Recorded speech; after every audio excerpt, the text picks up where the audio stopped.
Bem-vindos ao programa Sola Escritura, uma produção da Novo Tempo Portugal. Hoje vamos conhecer um dos maiores génios de toda a história, Isaac Newton. O seu nome está associado à ciência, à gravidade, às leis do movimento, mas poucos sabem que Newton foi também um homem profundamente religioso e estudioso das profecias bíblicas.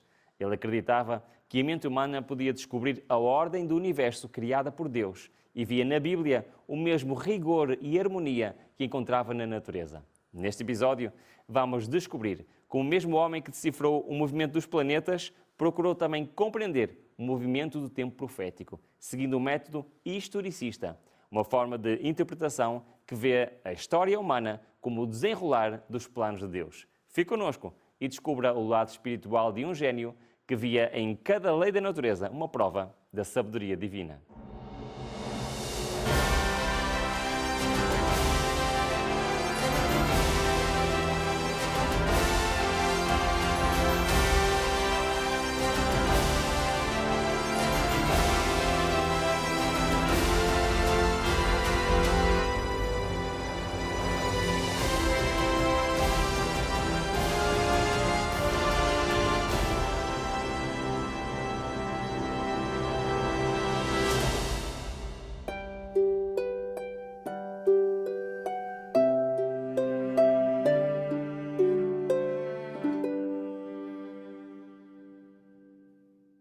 Hoje falamos de Isaac Newton, um nome que todos associamos à ciência, mas poucos conhecem a sua história pessoal.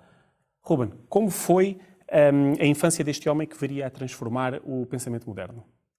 A infância de Isaac Newton foi marcada por solidão e fragilidade. Ele nasceu em Woolsthorpe, uma pequena aldeia de Lincolnshire, Inglaterra, no dia de Natal de 1642, de acordo com o antigo calendário, o que corresponde ao calendário atual a 4 de janeiro de 1643.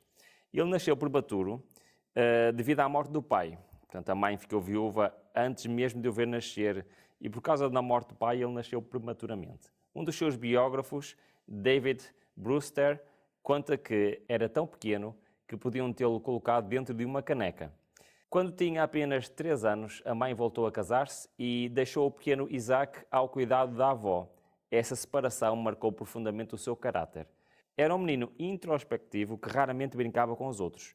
Preferia o silêncio das ideias ao ruído das brincadeiras.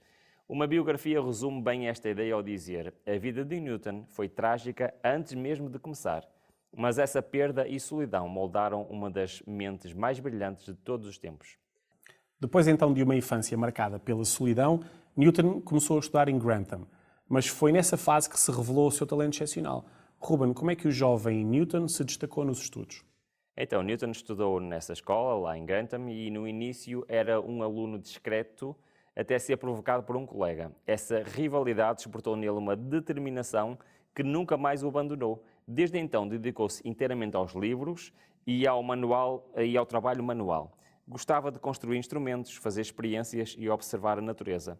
O seu professor reconheceu o talento e convenceu a mãe a deixá-lo continuar os estudos. E aos 18 anos, Isaac entrou no Trinity College em Cambridge. Estávamos no ano de 1661.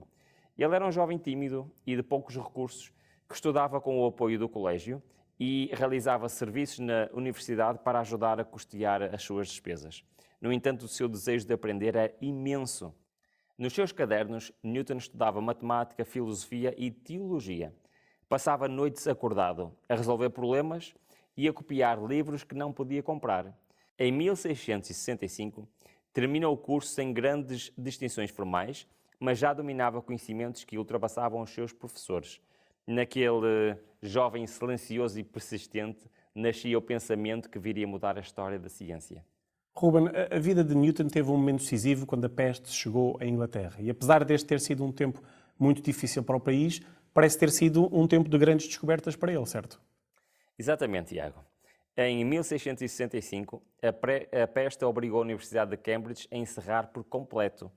E então Newton regressou à sua aldeia natal, Woolsthorpe, e ali viveu isolado durante cerca de 2 anos. Mas esse isolamento foi o período mais produtivo de toda a sua vida. Entre os campos e os livros que tinha levado de Cambridge, Newton começou a desenvolver o que mais tarde seriam as leis do movimento e a lei da gravitação universal. Foi também nessa altura que formulou o cálculo diferencial, ao qual se chamou método das fluxões, e iniciou os estudos sobre a luz e a cor, que daria origem à sua obra Optics. O próprio Newton escreveu mais tarde: tudo isto aconteceu nos 2 anos da peste, 1665 e 1666, pois nesses dias eu estava no auge da idade para inventar. Conta-se que durante esse tempo Newton observava o movimento das maçãs no pomar da sua casa e começou a refletir sobre a força que fazia um corpo cair e, ao mesmo tempo, mantinha a Lua em órbita. Mais tarde disse: nesse mesmo ano comecei a pensar que a gravidade se estendia até à órbita da Lua. Depois deste período de isolamento, que para Newton foi não só de isolamento, mas também de descobertas, ele regressa a Cambridge. E o que é que aconteceu então nessa altura? Então, em 1667, Newton regressou à Universidade de Cambridge e foi eleito bolsista, um aluno bolseiro da Trinity College. 2 anos depois, com apenas 27 anos, tornou-se professor de matemática, sucedendo o seu antigo mestre Isaac Barrow, e esse cargo deu-lhe estabilidade e liberdade para ensinar e continuar com as suas pesquisas. Pouco tempo depois, seria também eleito membro da Royal Society, a instituição científica mais prestigiada da Inglaterra. Em 1687, lançou o livro Philosophiae Naturalis Principia Mathematica, conhecido simplesmente como Principia. Robert Hatch descreve esta obra com palavras fortes. Provavelmente, é o livro mais importante alguma vez publicado na história da ciência. No Principia, Newton apresentou as 3 leis do movimento e a lei da gravitação universal. Mostrou que as mesmas forças que fazem uma maçã cair governam o movimento dos planetas e das estrelas. Apesar do sucesso, o preço foi alto. As polémicas e a pressão intelectual deixaram-nos exausto. No entanto, o Princípio estabeleceu um novo paradigma, uma visão ordenada, racional e matemática do cosmos, que unia a física terrestre e celestial sob as mesmas leis. E este livro foi o culminar de 20 anos de trabalho e um triunfo de uma mente que via na natureza a assinatura do Criador. Ruben, nós até agora vimos Newton como um gênio brilhante e muito disciplinado, mas há também um lado triste na sua vida. Sim, Tiago, é verdade. Por trás do homem da ciência havia um espírito inquieto em busca de algo mais profundo. Depois de anos de trabalho intenso e polémicas constantes, Newton começou a sofrer algumas crises emocionais e, especialmente após 1678, com a morte da sua mãe, que o abalou profundamente. E logo depois disso veio então uma fase de isolamento e também uma fase de exaustão mental. Mas apesar de tudo, foi nesse período que ele também revelou que a sua fé estava intacta. Newton via a investigação da natureza como uma forma de adorar o Criador. Ele próprio escreveu nos seus cadernos: Deus governa todas as coisas e conhece tudo o que é ou pode ser feito. Por isso, mesmo nos momentos difíceis e de solidão, Newton nunca se afastou da fé. Procurava compreender as leis do universo, não para se engrandecer, mas para se aproximar de Deus. Depois de tantas descobertas e também de momentos difíceis, Newton acabou por alcançar reconhecimento público. Como é que foi essa fase final da sua vida? Bom, essa fase foi um tempo de mais prestígio e honra. Por exemplo, em 1696, Newton foi nomeado superintendente da Casa da Moeda e 3 anos depois tornou-se o seu mestre, um dos cargos mais respeitados do governo britânico. A sua inteligência em sentido de justiça ajudaram a formar o sistema monetário inglês. Newton tratava essa função com o mesmo rigor moral com que fazia ciência e acreditava que a ordem e a honestidade eram expressões do caráter divino. E em 1703 foi eleito presidente da Royal Society, cargo que manteve até a sua morte. E em 1705 recebeu o título de cavaleiro, tornando-se Sir Isaac Newton. A sua saúde começou a enfraquecer depois de 1725, mas até ao fim manteve o hábito de estudar e de escrever sobre profecias bíblicas, especialmente sobre Daniel e sobre o Apocalipse. Os seus últimos dias foram tranquilos.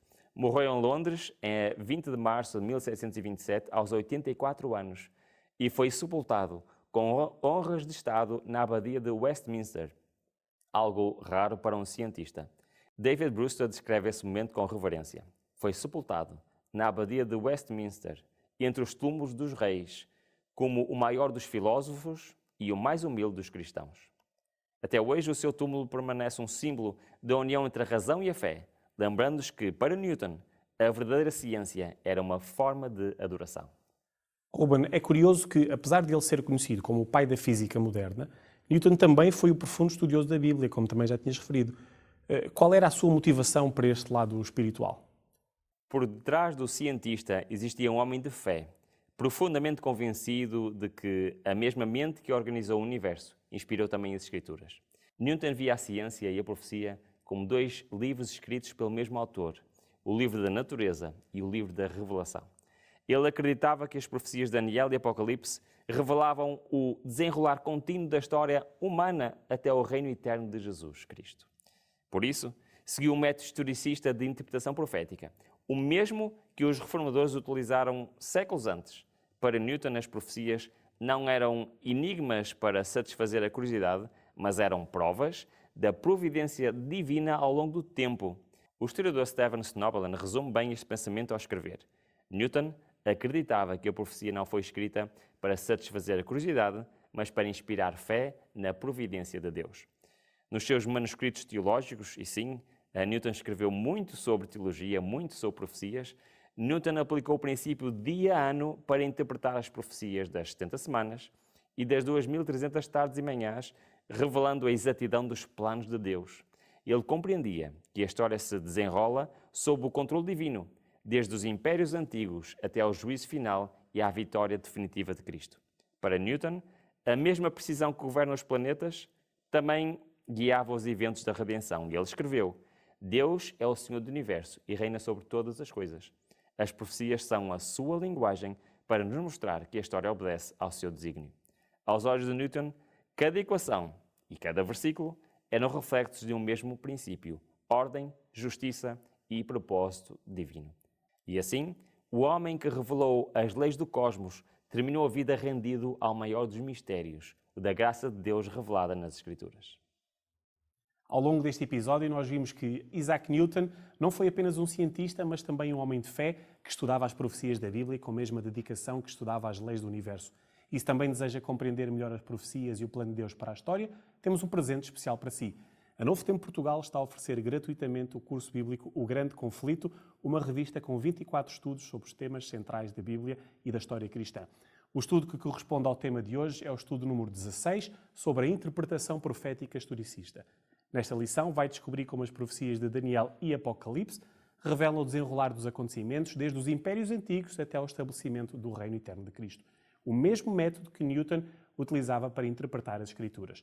É uma oportunidade para aprofundar o seu estudo da Bíblia e fortalecer a sua fé.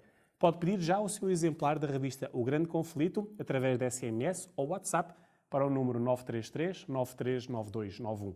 Aproveite esta oportunidade para conhecer melhor o Deus que guiou a história e continua a conduzir o futuro. TV Novo Tempo, o canal da Bíblia, o canal da Esperança.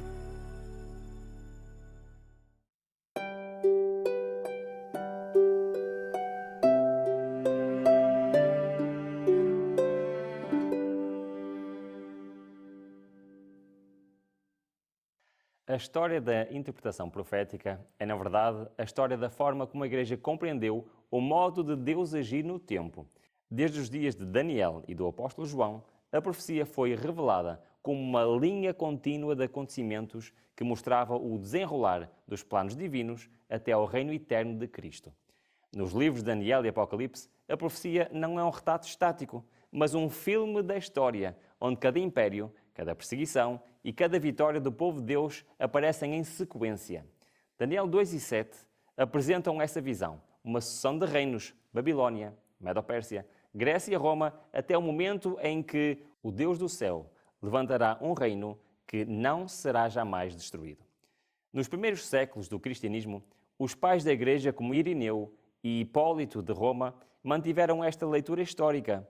Eles entendiam que as profecias de Daniel e João descreviam a história da Igreja e o avanço do reino de Deus. Mas à medida que os séculos avançavam, o olhar da Igreja sobre a profecia começou a mudar. A partir do século V, na Idade Média, o método mais aceite já não era o histórico, mas o alegórico. A leitura alegórica via em cada texto uma figura espiritual, mas deixava de lado o sentido histórico e cronológico. Este tipo de leitura fortaleceu a autoridade da Igreja institucional, porque afastava o foco do texto literal e colocava a interpretação nas mãos do clero. Durante quase 1000 anos, o sentido profético ficou oculto sobre a linguagem simbólica e o povo perdeu o acesso direto às Escrituras. No entanto, no século XII surge uma figura notável, Joaquim de Fiore, um monge italiano que rompeu parcialmente com o alegorismo dominante. A sua visão não era ainda um método historicista completo, mas recuperava a ideia de que a história é o palco da revelação divina. Joaquim acreditava que as profecias se cumpriram progressivamente e que a humanidade caminhava para um tempo de renovação espiritual guiado por Deus. O seu pensamento abriu caminho para que, séculos mais tarde, os reformadores protestantes voltassem a ler a profecia como uma narrativa histórica. Quando chega a Reforma do século XVI, o livro de Daniel é redescoberto. Martinho Lutero, João Calvino, Melanchthon e João Knox voltaram ao método literal e histórico. Eles rejeitaram o alegorismo medieval e reconheceram que as profecias descrevem a sucessão dos impérios e o conflito entre a verdade e o erro dentro da história cristã. A Reforma devolveu a profecia ao povo e mostrou que a palavra de Deus interpreta a própria história. Nos séculos seguintes, o método historicista foi sendo consolidado por grandes pensadores protestantes, entre os quais Isaac Newton. Newton aplicou ao estudo da profecia a mesma precisão que aplicava à física. Nos seus escritos teológicos, interpretou as visões de Daniel e Apocalipse como uma linha contínua desde o tempo dos profetas até o tempo do fim do mundo. Ele escreveu: as profecias foram dadas não para satisfazer a curiosidade, mas para confirmar a fé, demonstrando que Deus governa o curso da história. Com o tempo, outras interpretações, como o preterismo e o futurismo, tentaram fragmentar a profecia, restringindo-a ao passado ou empurrando-a apenas para o fim dos tempos. Mas o método historicista continua a ser o único que reconhece a continuidade do plano de Deus e a sua presença constante na história. Hoje, olhamos para o mundo moderno. O desafio é o mesmo: compreender o tempo em que vivemos à luz da profecia.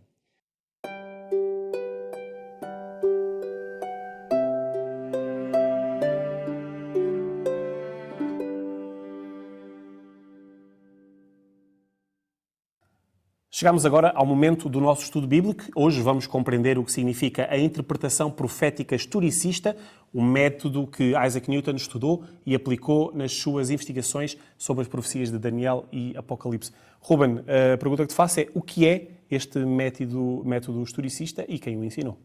Vamos à palavra de Deus ver. Em Daniel 2,44 diz: mas nos dias destes reis, o Senhor do céu levantará um reino que não jamais será destruído. E este reino não passará a outro povo, esmiuçará e consumirá todos estes reinos e será estabelecido para sempre.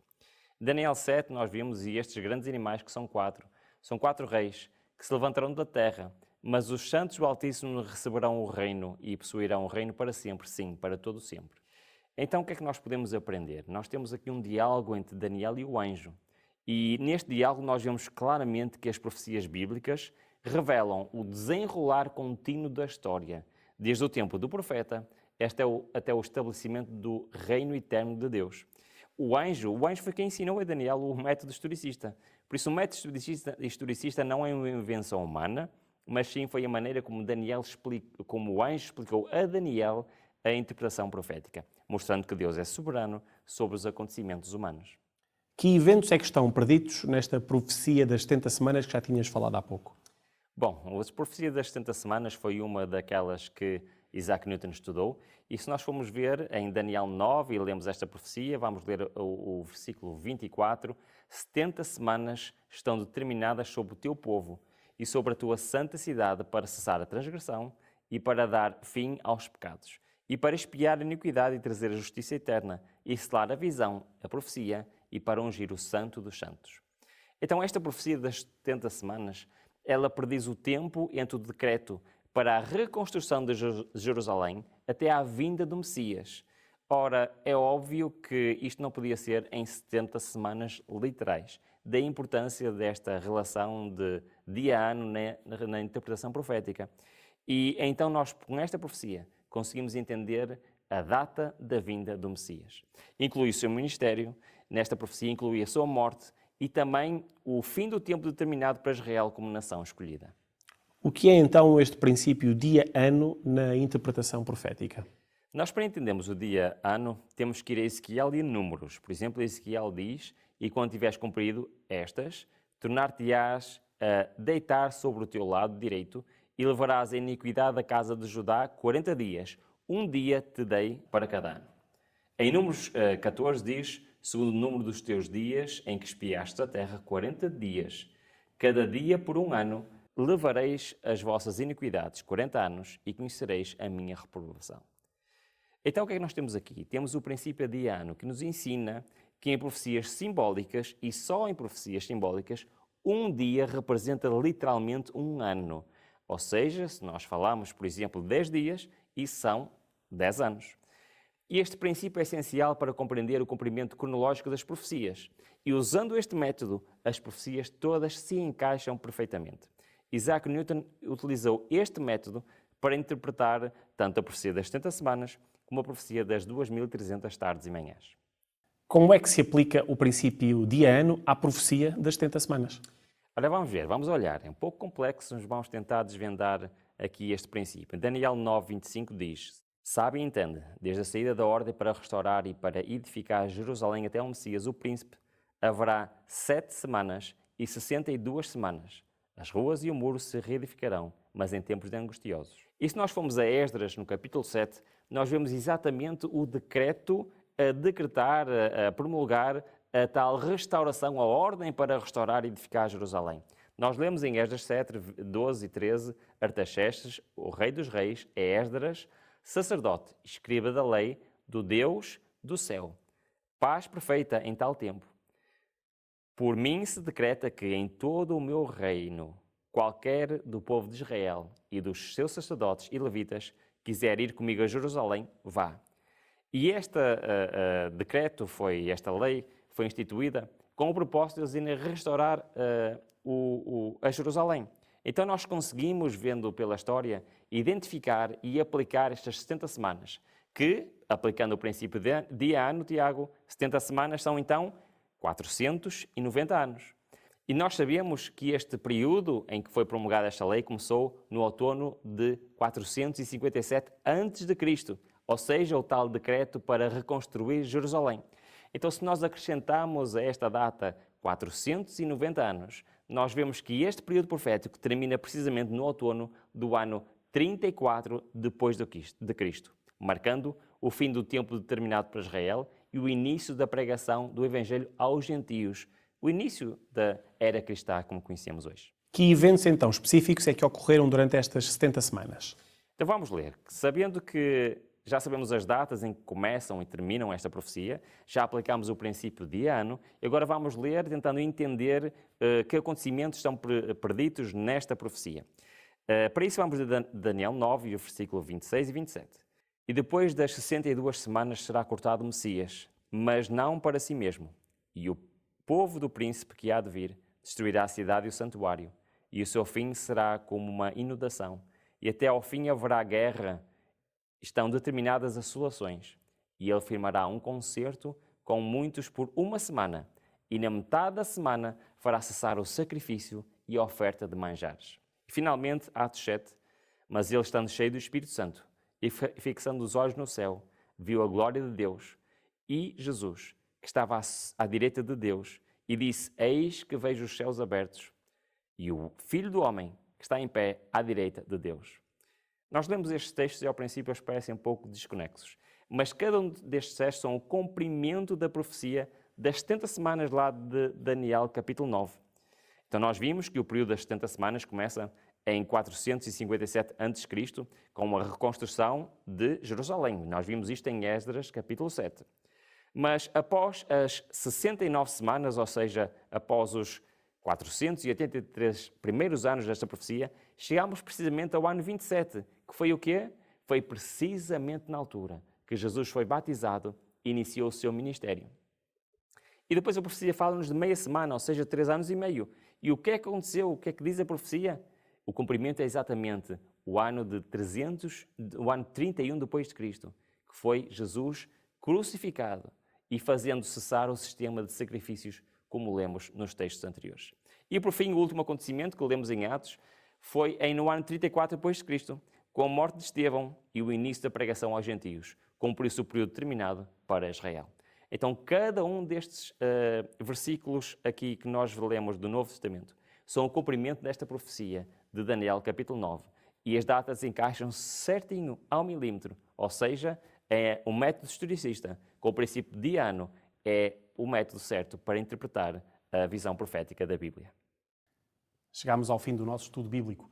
Hoje percebemos que a profecia não é apenas um conjunto de símbolos ou datas, mas uma revelação do amor e da justiça de Deus a atuar na história. Isaac Newton, um dos maiores génios de todos os tempos, compreendeu que as mesmas leis que governam o universo também revelam o plano de Deus para a humanidade. As profecias de Daniel e Apocalipse são um lembrete de que a história não está nas mãos dos homens, mas nas mãos do Criador. Ruben, tens algo mais a acrescentar? O método historicista mostra-nos que o Senhor que dirige os acontecimentos, cumprindo cada promessa no tempo certo. As profecias não servem para alimentar a curiosidade, mas para fortalecer a fé e preparar-nos para o regresso de Cristo. Hoje, Deus convida-nos a confiar no seu plano e a viver com esperança, sabendo que o mesmo Deus que guiou os impérios do passado continua a governar o nosso presente. As profecias cumpriram-se com precisão até aqui e cumprem-se ainda hoje diante dos nossos olhos. Por isso, o maior desafio não é entender todas as datas, mas permitir que a palavra transforme o nosso coração e nos prepare para o reino eterno que está prestes a ser estabelecido.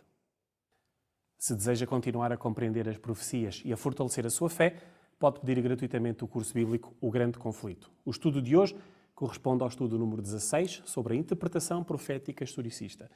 Peça já o seu exemplar através do SMS ou WhatsApp para o número 933 939291.